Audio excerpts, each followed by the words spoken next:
त्रिवेदी जी, मैं ये नहीं समझ पा रहा कि मायावती जी कोई फैसला करती हैं क्या, लोग आपसे मिठाई मांगने लगते, मतलब भाजपा से, फैसला उनका, वो लड़े नहीं लड़े उनकी पार्टी, नहीं कुछ तो है मामला, नहीं नहीं भाई कांग्रेस से क्यों नहीं मिठाई मांगते, सपा से क्यों नहीं मांगते, चंद्रशेखर से क्यों नहीं मांगते, अजीत सिंह, अरे जयंत चौधरी से क्यों नहीं मांगते। कल से तमाम लोगों ने मुझसे कहा कि भाई साहब अब बीजेपी की लॉटरी निकल आई। मैं ये नहीं समझ पा रहा कि ऐसा क्यों बोलते हैं लोग। मायावती जी की अपनी पार्टी है, वो लड़े नहीं लड़े, अकेले लड़े तो अकेले लड़े, आपको मोतीचूर के लड्डू क्यों पेश करते हैं लोग किसी भी फैसले पर। त्रिवेदी जी। अमिताभ जी, आपने बहुत बढ़िया बात कही कि देखिए मिठाई तो वही बांटता है जिसे जीतना हो, और या उसी से मांगी जाती, उसी घर लोग जाते हैं जिसे मालूम है कि भाई वो जीतने वाले हैं तो मिठाई लड्डू पेड़े सब वहीं मिलेंगे, हारने वाले के यहाँ तो मिलेंगे नहीं। और दूसरी चीज ये है कि पिछले 9 साल में आपने देखा है कि जितने भी ठग बंधन हुए हैं, चाचा भतीजे साथ थे, नतीजा क्या हुआ हमको पता है 2014 में, फिर 17 में क्या हुआ, बहन जी लड़के पसंद थे उत्तर प्रदेश में, फिर क्या नतीजा निकला, फिर हुआ कि जी बुआ बबुआ साथ होंगे, फिर क्या नतीजा निकला, फिर ये सब अलग अलग हो गए, तब क्या नतीजा निकला। चौधरी साहब के साथ ये पश्चिमी उत्तर प्रदेश में चुनाव लड़े तो इनकी खुद की 8% इनका वोट कम हो गया। तो फिर इन्होंने जो पिछला चुनाव था उत्तर प्रदेश में, उसमें इन्होंने सबसे पहली शुरुआत करी कि साहब हर जाति को, हर मजहब को भारतीय जनता पार्टी के खिलाफ बताया जाए। तो सबसे पहले हुआ कि भारतीय जनता पार्टी ब्राह्मणों के खिलाफ है, क्योंकि साहब दुबे के साथ क्या हुआ, विजय मिश्रा के साथ क्या हुआ। फिर बताया गया कि भारतीय जनता पार्टी मुसलमानों के खिलाफ है, क्योंकि मलियाबाद में 6 आतंकी पकड़े गए तो शफीकुर रहमान बर्ग साहब ने कहा कि ये मुसलमानों को प्रताड़ित किया जाता है। जब पश्चिमी उत्तर प्रदेश में अनिल दुजाना, उनसे पहले भी जो आकाश जाट इनका, जब इनके ऊपर कार्रवाई करी गई तो साहब हम लोग ओबीसी के खिलाफ थे। तो जितने गणित, जितने कॉम्बिनेशन, गणित, केमिस्ट्री, फिजिक्स, ज्योग्राफी, सब पैंतरे चला लिए हैं। मतलब कोई तो ऐसा हथकंडा हो जो ना इन्होंने काम किया हो, जाति में भी कर दिया, धर्म तो ठीक बात। आप मैं एक मैसेज सुन लो, अभी विजय जी कह रहे थे, एक मिनट फिर आप बोलना, एक सप्लीमेंट्री। विजय जी अभी जैसे कह रहे थे कि रत्नाकर जी ने वो बात कही, तो कि कुछ मामले हैं ऐसे जिनमें मायावती जी नेम्ड है, या जिन पर उनकी छाया, जिन मामलों की छाया उन पर पड़ सकती है, लीगल मैटर्स ऐसे हैं जिनके चलते बसपा के फैसलों में आपकी दखल है, मतलब बीजेपी की दखल है पर्दे के पीछे से, ऐसा कहा जाता है। कुछ लोग दबी जुबान से कहते हैं, सपाई खुलेआम कहते हैं, वो कह रहे हम लिख के दे दे स्टाम्प पे, क्या, क्योंकि सपा ने तो एक बार ऑफिशियली स्टेटमेंट जारी किया था 14 से लेके अब तक के सारे चुनावों में बसपा ने सपा को हराने के लिए भाजपा से सुपारी ली, ये अधिकृत स्टेटमेंट था समाजवादी पार्टी का।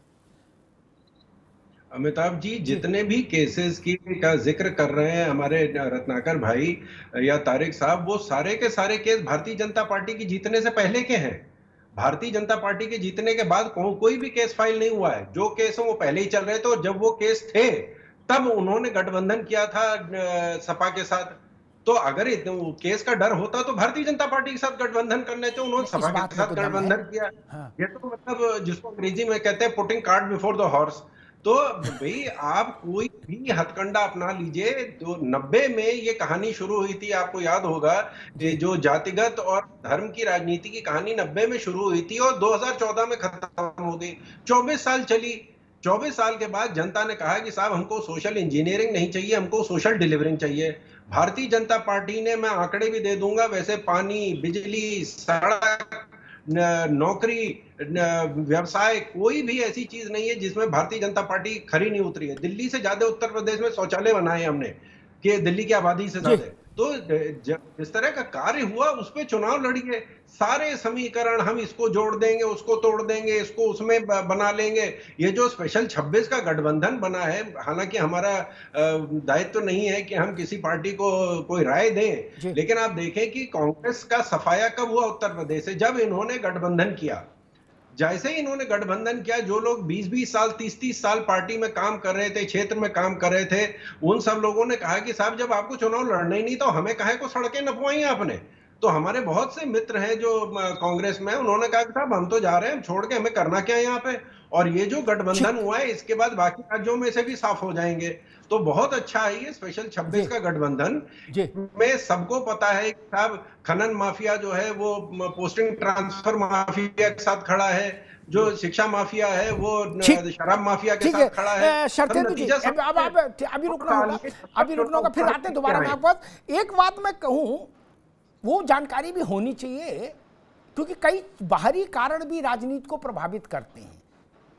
इसका मुझे बहुत अनुभव है, इस पे किताब लिख सकता हूं कि जो दिखते हैं ना कारण तारिक जी, वो नहीं होते, अदृश्य कारण राजनीति को नियंत्रित करते हैं।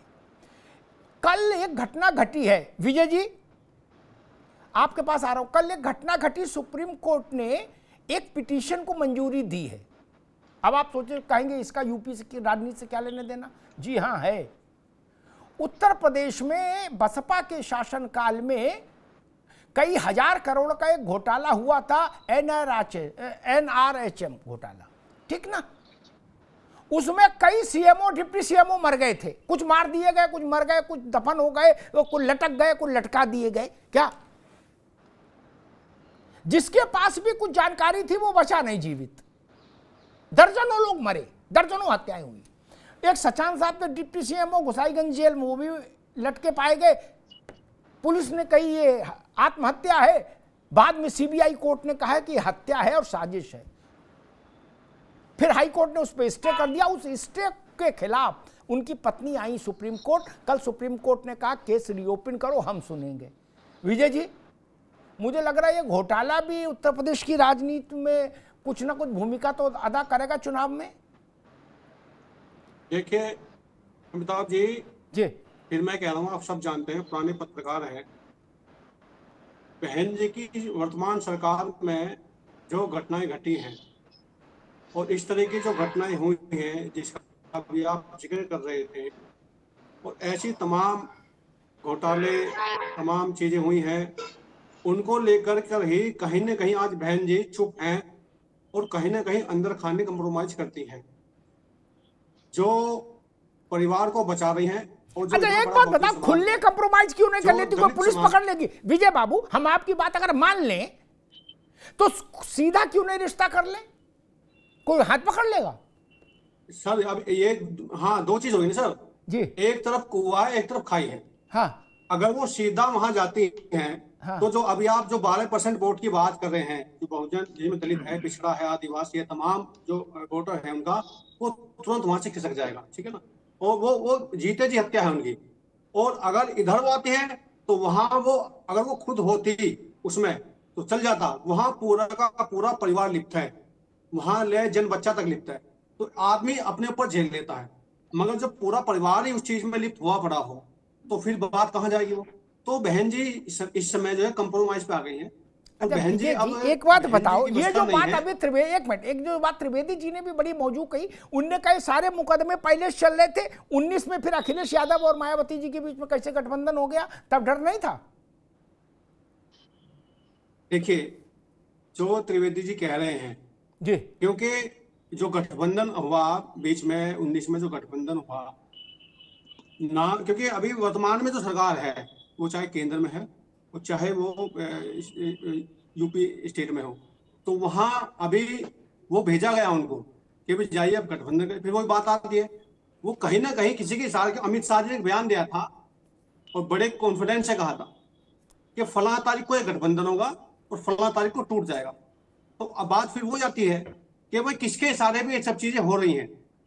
अभी आप वर्तमान में देख रहे थे कि अभी बात चली कि भाई अभी सपा, नहीं आप क्या कह रहे हो? अमित शाह जी सपा बसपा दोनों को चला रहे हैं, ऐसा कह रहे हो? ठीक है, मैं ये कह नहीं रहा हूँ, ये जो वर्तमान में जो इनकी चीजें साथ, इनके साथ जो घटना घटी है, बड़ा खतरनाक संकेत दे रहे हो भैया तारिक खान साहब। कहीं ना कहीं वो कह रहे हैं कि सपा बसपा दोनों का रिमोट अमित शाह जी के पास है। लो कर लो बात। वो कह रहे हैं उनने तारीख बताई थी, इस तारीख को गठबंधन होगा, और ये भी बताया था इस तारीख को तलाक होगी। तो हो गया, जी वाई सब जानते हैं उसको भैया तारिक खान साहब, वो ये अमित तो शाह जी को मामला कैसे बड़ा पता टेढ़ा लगा? है। ये ऐसे कहने आरोप को भी कुछ आप भी नुकसान कहीं ना कहीं पहुंचाएंगे। कंप्रोमाइज है, कहीं ना नहीं, कहीं नहीं, इस ऐसा पार्टी कुछ भी नहीं, कंप्रोमाइज है। ऐसा कुछ भी नहीं है। जी कहने को आप तो कुछ भी कह सकते हैं, कहने को कुछ भी कह सकते हैं। मैं एक बात कहूँ, मेरी आवाज आ रही है अमिताभ अरे जी? अरे भैया अरे, आपने हमेशा एक बात पे जोर दिया कि तराजू बिल्कुल आप बराबर रखते हैं, और मैं वाकई में इस बात की तारीफ करता हूँ। अभी शरद साहब ने कहा कि ये ठगबंधन हो रहा है और सब मिल गए सारे लोग, तो साहब यह तराजू गड़बड़ है। 1999 में क्या किया था फिर आपने? चेस खेलने के लिए 24 पार्टियां बैठी थी, चेस खेलने थे। वो कौन सा गठबंधन था? अपनी ही पार्टी खत्म करनी थी एक बार 77 में, वो कौन सा गठबंधन था? अभी 38 लोगों को बुला के बैठे यहाँ, तो स्पेशल 38 हो गए, स्पेशल 30 हो गए।